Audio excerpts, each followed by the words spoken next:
Hey y'all, it's your girl D. Scott for Niagara Falls Street News. I got this little juicy interview for you with Mr. Curtis here. Introduce yourself to the camera. Hi, my name is Curtis Truss. Okay. And we're here kind of about a serious matter. Normally we do things that are kind of lighthearted or in the community, but today we're actually talking about racial discrimination suit that Curtis brought up against a popular gym here in the Falls. And why don't you tell us basically what your qualifications are? Curtis was a personal trainer, but you also taught Taekwondo at the Boys and Girls Club. Yes. Well, I started off as a martial art instructor, like she said, at the Boys and Girls Club for 2 years. Then I started working at another fitness facility here in Niagara Falls, where I acquired my personal training certification, my cycling certification, strength training certification, group fitness certification. So these are all separate classes that when someone would go to the gym, they would take these separate classes in addition to, you know, working out on some weights and things like that, right? Okay. And personal training is, of course, like I would guide you and, you know, give you instruction to whatever the fitness goals are. And that was a sales-oriented position as well? Well, if you're a personal trainer, you do get some type of compensation if I hire you as my personal trainer to train only me from this time to that time, correct? Okay. Yes. So now you went, and we're going to go ahead and say, and we're working for World's Gym here in Niagara Falls on Military Road, correct? Yes. And you recently were fired from there. How recent ago? About 3 or 4 weeks ago. Okay. And you're saying that based on the events that happened for months prior to that, that it was racially motivated why you were fired? Yes, correct? Not why I was fired, but indirectly it led to it. But I should have had certain positions there which weakened my status there by not having it. Okay, so this goes back to when you were saying that there were several positions that came open. You were more than qualified for, but you were overlooked by your Caucasian counterpart. Yes. Okay. And did you address this to management and say, hey, you know, I want to put in for the position? Is that how it works, or is it kind of a pecking order? How does that work? Well, the first position, it was just announced to me that this certain person had been given that position, and I kind of like looked at him, but I was a faithful employee, so I didn't say anything. The second time when I knew a position was open, I went up to the manager and said, hey, you know, I'd like to throw my hat in the ring. And they kind of tried to just blow it off and say that it was more technical than my last position. And I said, I can still do this. So they said you were qualified for the position. Like, do you guys put an outline out on a bulletin board that says, you know, these are the qualifications, you have to have 2 years of this or 1 year of that? Is there something that was put out? No, there was nothing put out there. So it was all kind of word of mouth, a buddy system, basically. As it turned out to be. Okay. So you were overlooked for the one position, okay, and then the next position that came open, you went to her and you said, I would like to throw my hat in the ring. You said this to the general manager, and she told you, no, this was not. No, first she said that, well, it's more complicated than it was when I was with the other company doing the same job. And I asked her how, and she said something about the scheduling of the trainers, which really isn't true, because the trainers schedule themselves. Correct, because it's a separate. Correct. Like if I was training you and said, okay, Denise, when you're available, and we find out, we sync up and cool, that's it. So then eventually she said, okay, I'll get back to you and we can set up an interview. Next thing I knew, it was like a day or two that went by, there was another manager there, just got hired. I never got the interview. Okay. Now, were you ever late for work? Did you have any issues with, members there? Did you, were there any other issues that would have caused them to not promote you? Every trainer there has been late at some point or another. It's like when we had our personal training manager, it will be a topic that come up if you're going to be late, call or whatever. That wasn't a reason why. Were you ever reprimanded for it? Being late? Mm-hmm.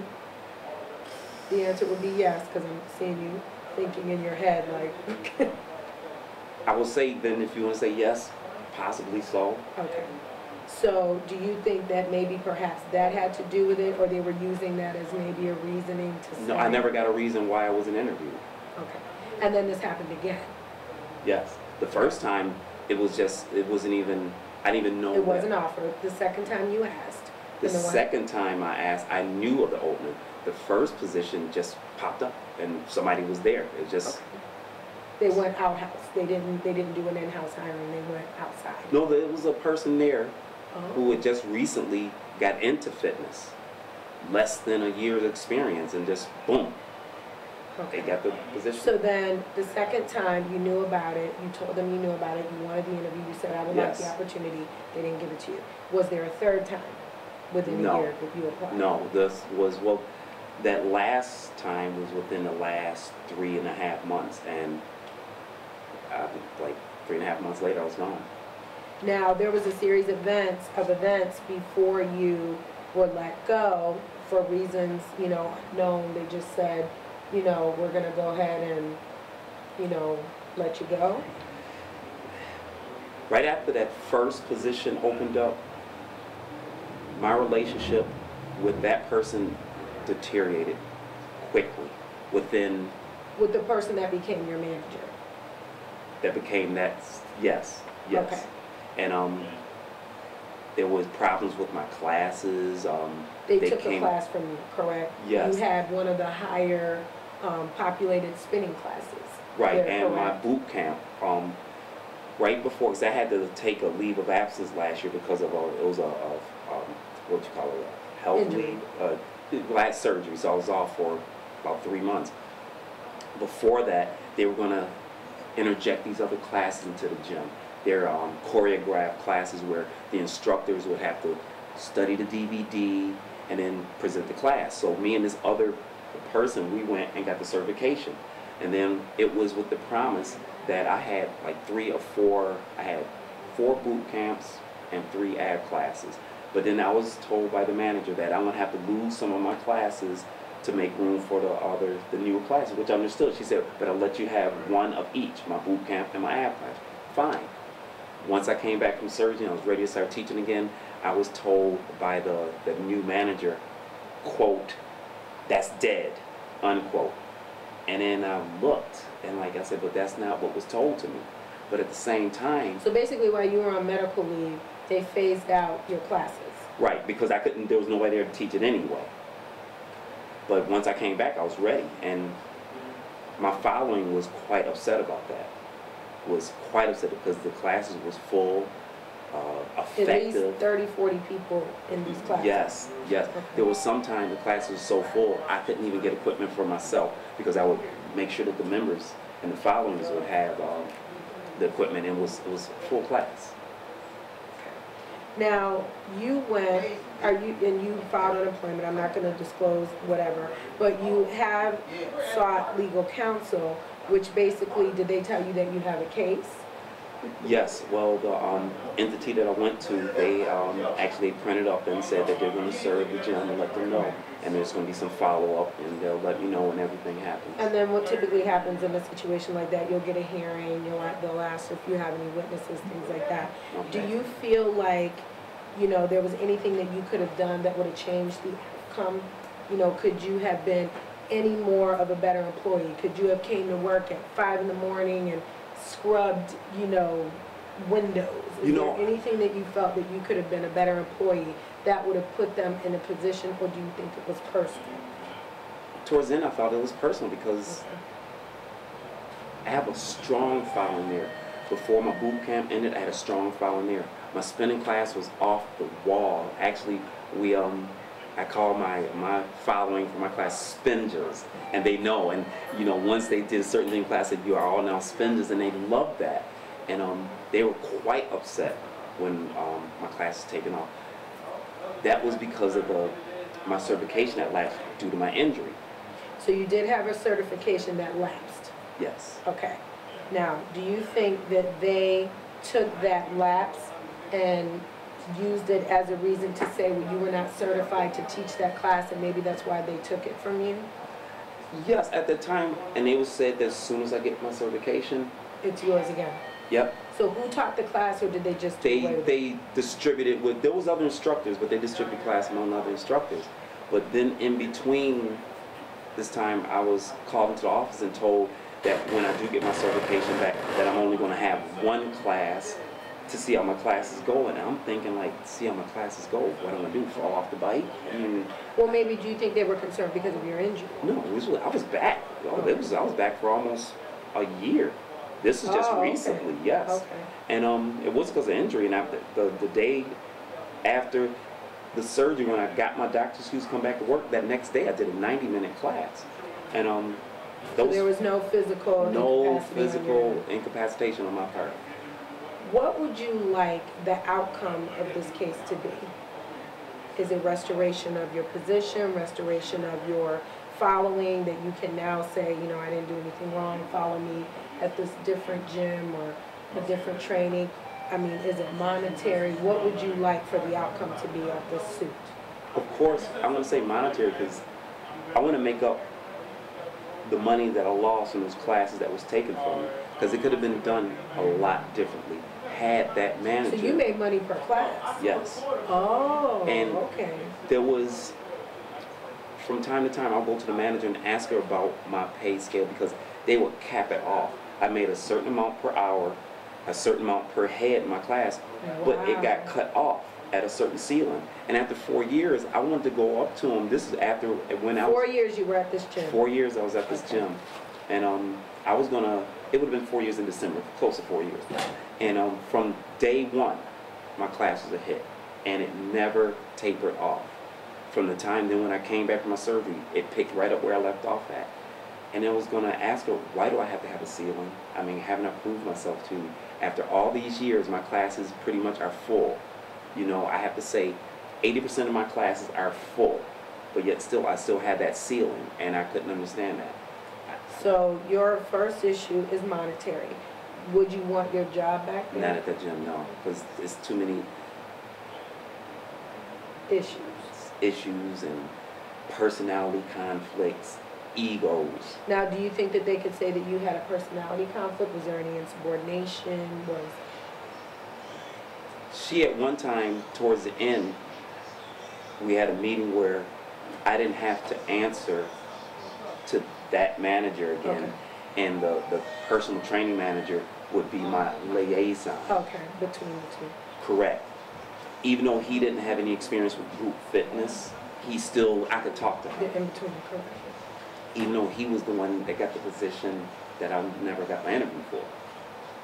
But I humbled myself just to work in the gym because that's my passion. There was some egos that just, from like I said, the third day. And you attribute that to you being African American? You know, I hate to look at things like that, and I hate to use that card. Correct. But it's like, once the other guy got hired and I went home, I was thinking, wow, they didn't even give me the benefit of the doubt. I just totally felt disrespected that I didn't get an interview of everybody in that gym. And you have been there the longest? At that time, I was the longest tenured employee. Up until my firing, I was the longest tenured employee that she had. As far as desk staff and instructors and trainers, I was the longest tenured employee. So you were almost like a day one employee? No, it was a turnover. I wasn't a day one employee, but there was so much turnover in those 4 years that I just eventually, as far as seniority, moved my way up the ladder. Okay. So basically, you would like some sort of monetary compensation for this. Any apology, any type of written? I was just going to say a written apology, because at one point I was actually physically grabbed by one of the managers there. A female? A female. Okay. And I'm going to say it was a white female. What do you think would have happened if that shoe would have been on the other foot, if I had grabbed her? I cannot say what would have happened because I secretly am violent. So I, you know what I'm saying? Like, I don't, you know. I don't think the outcome would have been the same Okay. had I did that to her. And it was done in front of my my following, right after my spin class. It was a full class. Now, did they make any notation of this? Are they going to be called as Allegedly, witness? she was written up for it.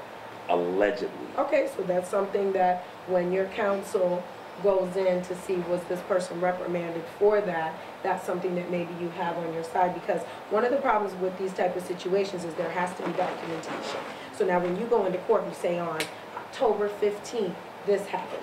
Whether you inform them or not, you know what I mean? If you had a record that you could just go into court and say this is what happened, and they have no recourse for that, you know, then it goes a little bit more in your favor.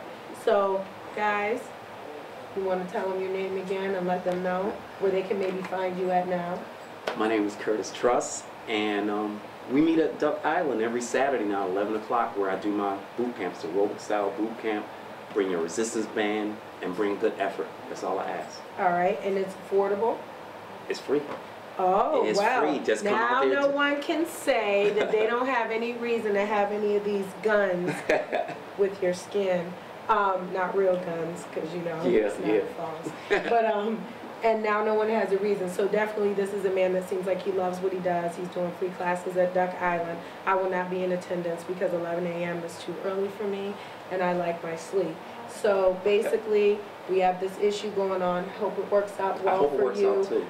You know, I don't like to hear anything about any type of racial things, but you know, this is America and this is Niagara Falls, so things are small. Sometimes we have small minds. So I'm hoping that it works out well for you as well as the establishment, and maybe you'll get the apology you need, and maybe they'll gain an employee, you know, maybe the practice, and maybe you speaking out might allow someone else to be promoted, whether black, white, or indifferent, you know, that is of qualified nature. So that is my hope. This is D. Scott signing off for Niagara Falls Street News.